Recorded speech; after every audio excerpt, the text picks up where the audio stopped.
Berjiwa lah lapang dada jadi harap. Gus iki koyo segoro cak, bah sampah, bah opo ae kaleng. Yo Mas yo telek, Mas yo opo yo mlebu nang segoro gak ngefek gak iso ngrubah segoro. Masih wong iman yo tak kumpuli, wong kafir yo tak kumpuli, wong sing amburadul ya tak kumpuli kabeh. Nek memang jiwa hatinya kita segoro gak ngefek. Sakarepmu memang gua pikirin. Iya toh. Mata sahabat lain orang mata sahabat. Jadi kebaikan itu kau sendiri yang merasakan. Kalau kau buruk ya kamu sendiri yang akan merasakan, bukan saya. Orang itu cuma dua masalah kok. Kalau kita itu hidup penuh pertanyaan atau dijawab. Nah kamu datang ke sini itu kan karena suatu pertanyaan butuh jawaban. Mencontoh atau dicontoh. Seperti Gus ini sudah dicontoh, berawal juga seperti kalian mencontoh. Cuma dua perkara, ada imam dan makmum. Cuman sekarang kamu mau tak kasih dulu, mau tak rubah. Biasa yang jadi imam itu dohirnya. Ini mau tak rubah yang jadi imam itu batin. Enak-enaknya wong turu gini melek. Sang dohir butuh tidur tapi batin tak doyan tidur.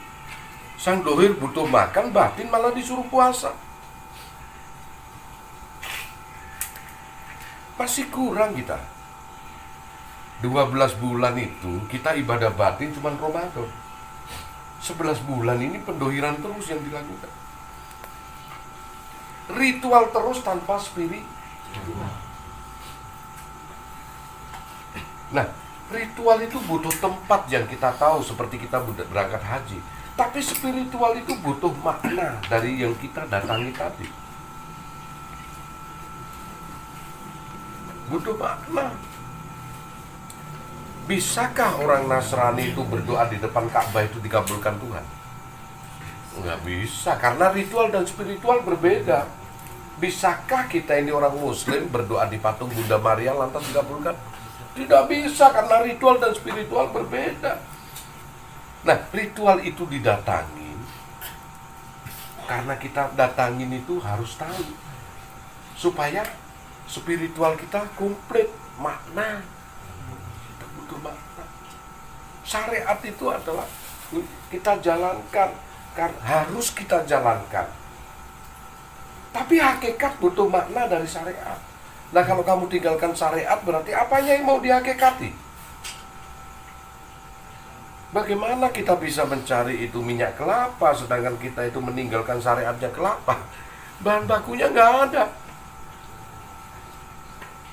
Akhirnya ngetahui kita sholat ya, berdiri, rukuk, sujud dan wudhu. Dari huruf hijaiyah kita belajar maknanya apa sih, kenapa sholat harus berdiri, rukuk dan sujud. Oh kita bagian dari alam semesta, semua ini terikat dengan 4 anasir. Api lambang berdiri, rukuk sufiyah lambang angin, sujud lambang air mutmainnah, dia mengalir dari atas ke bawah. Duduk lambang bumi mutmainnah, aluwama, dia ada ketenangan. Oh ini pusat kehidupan di sini. Kalau di dalam diri saya amarah, sufiyah, aluwama, mutmainnah, bahasa Al-Quran Jibril, Mikail, Israfil, Israel disimboliskan lewat berdiri, rukuk, sujud dan duduk. Oh begitu.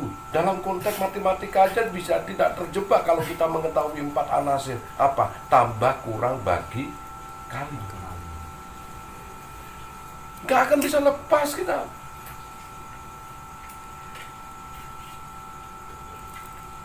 Begitu ya bisa duit.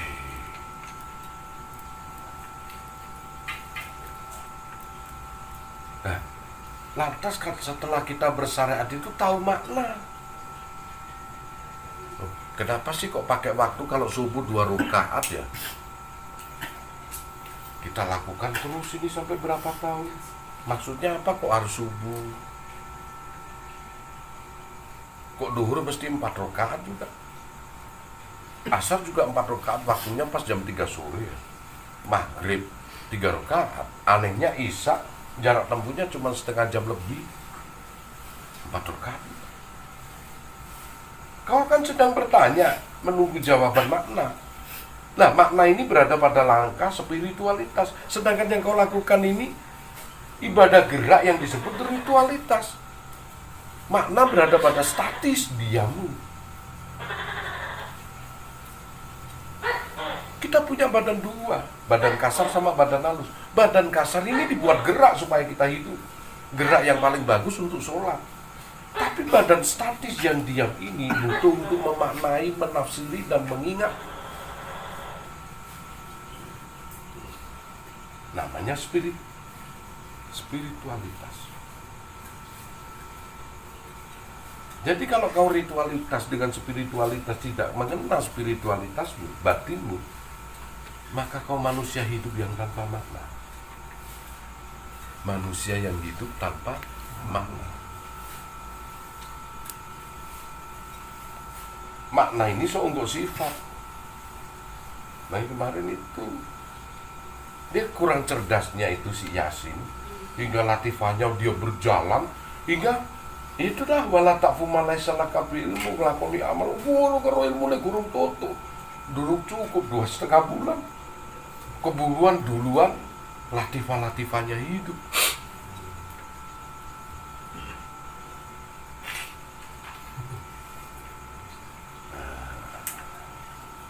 Gus, itu cara mengantisipasinya gimana, Gus? Iya, makanya disinilah butuh kawruh.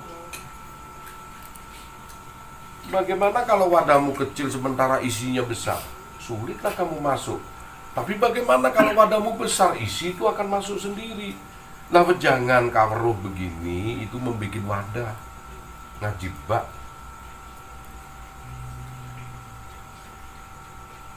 Begitu. Alif saka Allah. Mbak titik nangisor menungso iku sesarung jaluk lan padha iku gede kaya titik nangisor. Ojo nglalekno tak eling dua perkara yatim piatu fakir miskin kedua orang tua. Dadiosa titik telu ibu bapak lan mursid guru. Carane nglakoni ojo dadi jim titik enang di weteng kok umbar ae wetengmu. Nah isok dadi kosong ke baru masih okon jemblung makmur tapi titik enang ndukur ulul albab. Ini ngaji tau kita huruf-huruf ini di awal itu huruf sama saat kamu mengetahui makna. Oh iya, kemudian tahu ke tingkat dasaran kita berdiri itu alif, kita ruku itu ha, kita sujud itu mim, kita duduk itu dal. Wah, sing bawa Ahmad, hanya sebegitu sederhana kamu. Ini memang betul yang membawa Ahmad Muhammad, terpuji. Berarti orang yang melakukan sholat itu orang yang harusnya tidak mencela-mencela orang kan.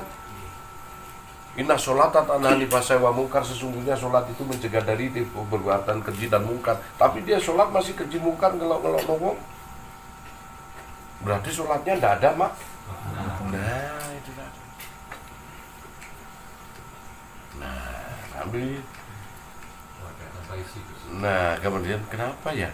Oh ternyata subuh itu pertama-tama awal surat itu menandakan simbolis. Penting simbolis itu.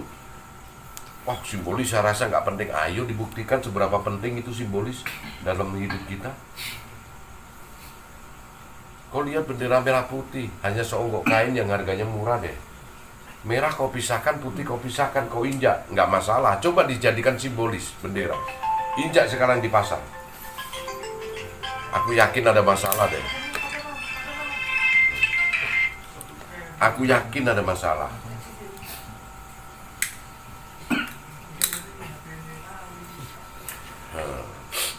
Ya begitu. Jadi simbolis itu penting. Sholat itu hanya simbolis, maknanya terkandung di dalam dirimu, namanya spiritualitas. Maka yang kamu lakukan ini ibadah ritualitas, ibadah gerak. Karena kita ada gerak dan diam. Saat kita diam, kita butuh memaknai hidup, bertafakur. Makanya bertafakur wa bil sebab bahkan tafakur sejenak sama dengan